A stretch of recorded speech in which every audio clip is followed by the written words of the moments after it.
कोई भी आएगा कुछ भी रख करके ले लगा करके चला जाएगा और आप उसको मेंटेन भी नहीं करोगे स्टॉक में भी। तो ये जो बातें हैं इन पे शंका उत्पन्न होती है। और उसके बाद जब ये बात आई उसके बाद से जाने कितने लोगों ने मांग की, जाने कितना हल्ला मचाया गया कि जांच कराओ जांच कराओ, आज तक जांच नहीं हुई। तो हम निराधार नहीं कह रहे हैं, हम साधार कह रहे हैं और हमको निराधार कहने वाले निराधार कह रहे हैं, ये हम कहना चाहते हैं। अब क्या करें? तो फिर उन्होंने वो जो आपदस्थ के लिए माने पानी छूने के लिए जो लोटा भर करके ले गए थे उसी पानी से मंत्र पढ़ना शुरू कर दिया और माथे पे छिड़कना शुरू कर दिया, अपवित्र पवित्र व आदि, माने जो संध्या के मंत्र पढ़े जाते हैं। और सैनिकों ने सुना, हाँ हाँ संध्या का मंत्र बोल रहा है, ठीक ठीक चलो, चले गए। अब आप बताइए कि इस तरह से संध्या होती है? ये तो संध्या नहीं है ना। तो इस तरह के जो आदेश हैं वो बाहर से नहीं आएंगे। देखिए इसीलिए हम कहते हैं कि राजनीति माने राज्य के अलावा की भी शक्तियों की जरूरत है। ये जो धर्म शक्ति है, हमारा जो पीठ है, ये किस लिए बना है कि कानून से जो लोग नहीं मानते हैं उनको हम अंतःकरण से मनवा दें, हम उनकी ऐसी समझाइश करें कि जिससे वो अपने आप अपराध से बच जाएं। हर घर में भाई बहन साथ रह रहे हैं, जवान भाई बहन रहते हैं हर घर में, लेकिन कहीं कोई अत्याचार अनाचार नहीं होता है। क्यों? क्योंकि उनकी समझ ऐसी बन गई कि मेरी बहन है, वो मेरा भाई है, कभी जीवन में विचार ही नहीं आते ऐसे जिससे कुछ गड़बड़ी होने की आशंका। हर घर में सोना चांदी रखा रहता है, लेकिन घर का कोई व्यक्ति उसको नहीं चुराता है कि भाई क्यों चुराऊं, मेरा ही है, ज़रूरत पड़ने पे मिलेगा। तो ऐसी परिस्थिति में धार्मिक शिक्षा की, नैतिक शिक्षा की आवश्यकता होती है। जब हम ये शिक्षा दे देंगे कि भाई तुमको अपनी पवित्रता को मेंटेन रखने के लिए ऐसे नहीं खाना है, ऐसे नहीं खाना है, इनका नहीं खाना है, इनका नहीं खाना है, इनका नहीं खाना है, तो वो करने लगेगा। कानून से काम हो सकता है, कानून से आप नाम लिखवा दोगे। अच्छा आप देखिए आज की परिस्थिति तो ये है कि पहले जो धर्मांतरण करते थे वो लोग नाम बदल देते थे। आज पूरे देश में धर्मांतरण तो तेज़ी से चल रहा है, हम लोग सब जान रहे हैं, जगह जगह रिपोर्ट रहती है। लेकिन अब उन्होंने नाम बदलना बंद कर दिया। अब इस्लाम वाले भी कन्वर्ट कर रहे हैं तो नाम नहीं बदल रहे हैं, और ईसाई वाले भी कन्वर्ट कर रहे हैं तो नाम नहीं बदल रहे हैं, वो नाम वही रहने देते हैं। अब हमने तो नाम देखा बोर्ड में और नाम देख करके हमने खरीद लिया और खा लिया, तो क्या सही हो गया? फिर दूसरी बात यह है कि जो वस्तु हम ले रहे हैं, जैसे फल की दुकान में आप नाम लिखवा रहे हो, अब वो फल किसने तोड़ा, किसने पाला, किसने उसमें पानी सींचा, क्या किया, कैसे आया, कैसे गया, पैर में रखा रहा कि सिर में रखा रहा, कुछ पता रहता है? तो ऐसी परिस्थिति में केवल सामने सामने की बात आप कह रहे हैं तो आप अच्छा फिर अचानक कर दे रहे हैं। पहले ऐसी कोई शिक्षा का आप वर्ग चलाते कि जो कांवड़िए हैं उनका प्रशिक्षण होगा, उनको समझाया जाएगा कि देखो शास्त्र के अनुसार जिस समय हम कांवड़ लेकर के चलते हैं उस समय हमको पवित्रता की आवश्यकता होती है, पवित्र भोजन करना आवश्यक होता है, पवित्र जीवन जीना होता है। आप तो डीजे बजवा रहे हो, आप तो जो है वो उछलवा रहे हो, कूदवा रहे हो। तो ऐसी परिस्थिति में कांवड़िए जो धार्मिक भावना है उनके अंदर, वो कैसे उनके अंदर आएगी? तो हम समझते हैं कि इस तरह का कानून बनाने से तो विद्वेष फैलेगा। हमारा अपना सोचना है, बहुत से हिंदू इसमें कह सकते हैं कि देखो ये फिर ऐसी बात कर रहे हैं अविमुक्तेश्वरानंद, लेकिन जो सच है वही तो हम कह सकते हैं। आखिर हम कैसे कह दें कि ये सही है? क्यों? क्योंकि मुसलमान की दुकान है, हिंदू नौकर हैं, बनाने वाले सब हिंदू हैं, और मालिक जो है गल्ला पे बैठ करके मालिकाना कर रहा है। अब नाम लिख दिया गया कि ये, और उस दुकान में अब उस दुकान में इसका आर्थिक असर पड़ेगा।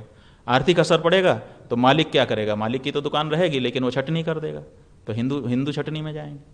फिर दूसरी बात यह है कि अब जब हिंदू मुसलमान की भावना आप तेज करोगे तो अभी मुसलमान मालिक ने हिंदू कारीगर रखे हैं, हिंदू मालिक ने मुसलमान भी कारीगर रखे हैं।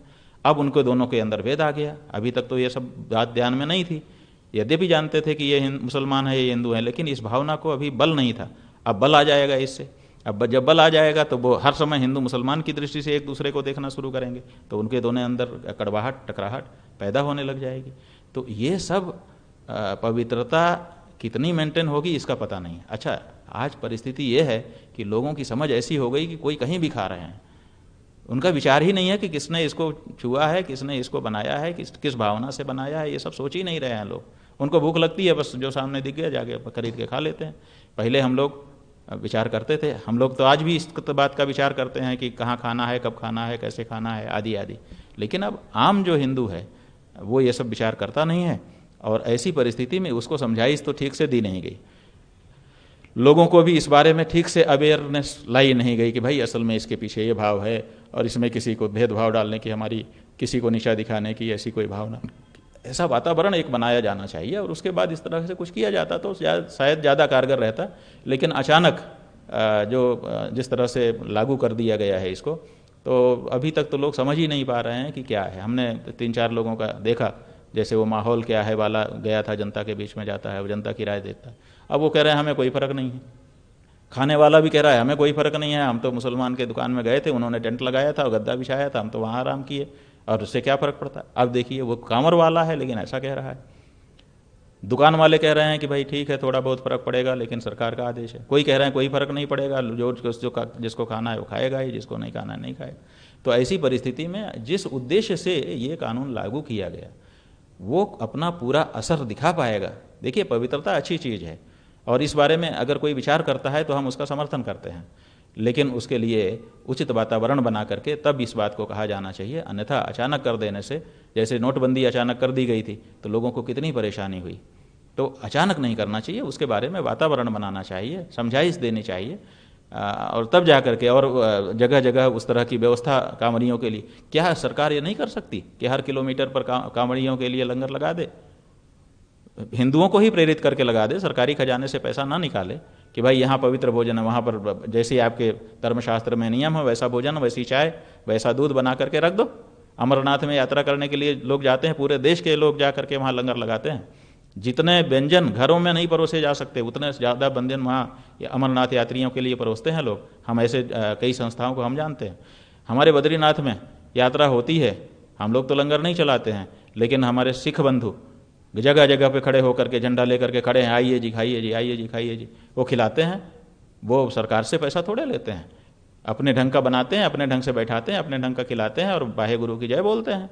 तो उसी तरह से क्या कांवड़ियों के लिए समाज के लोग आगे नहीं आ जाते अगर सरकार आग्रह करती कि आप लोग पवित्र भोजन करिए, और पवित्र भोजन कराने के लिए इन संस्थाओं को अनुमति दी जाती है और अवसर दिया जाता है, तो कांवड़ के रास्ते में जगह जगह ऐसी व्यवस्था हो जाती। वो सामान्य रूप से लोग करते ही हैं, तो फिर कानून की भी जरूरत नहीं पड़ती और पवित्रता भी मेंटेन हो जाती। ये इस तरीके, हाँ तो ठीक है ना। देखिए जो इस नियम को अचानक लागू किए हैं, कहीं ना कहीं राजनीति उनके मन में है, और जो इसको इस तरह से व्याख्या कर रहे हैं कि ये तो राजनीति का मामला है, राजनीति का नहीं भी है तो राजनीति सिद्ध कर देंगे, वो भी तो राजनीति ही कर रहे हैं।